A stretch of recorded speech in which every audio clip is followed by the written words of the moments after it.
জ্বালিয়ে নি। এ বাবা, 13টা প্রদীপ রয়েছে তো, কি হবে এখন? যাই, কে আর দেখতে যাচ্ছে, কে আর গুনতে যাচ্ছে। 13টা প্রদীপে জ্বালি।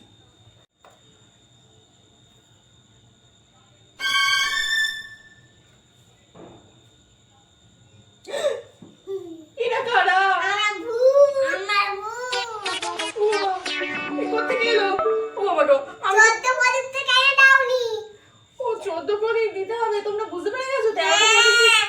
ও দিচ্ছি দিচ্ছি দিচ্ছি, এই যে যা আছে, এই যে প্রদীপটা একটু কম পড়েছে, একটু মোমবাতি দিয়ে 14 প্রদীপ 14 মোমবাতি দিয়ে দিই। হ্যাঁ, তাহলে হবে তো?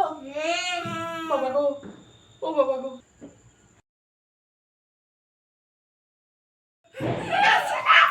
কি হলো কি হলো কি হলো কি হলো কি হলো? 800 না? ও বাবা গো, কি হলো কি হলো? কোথায় 800 না, কোথায় 800 না? কি ধরনের ভূত রে বাবা, 800 না দেখে ভয় পায়?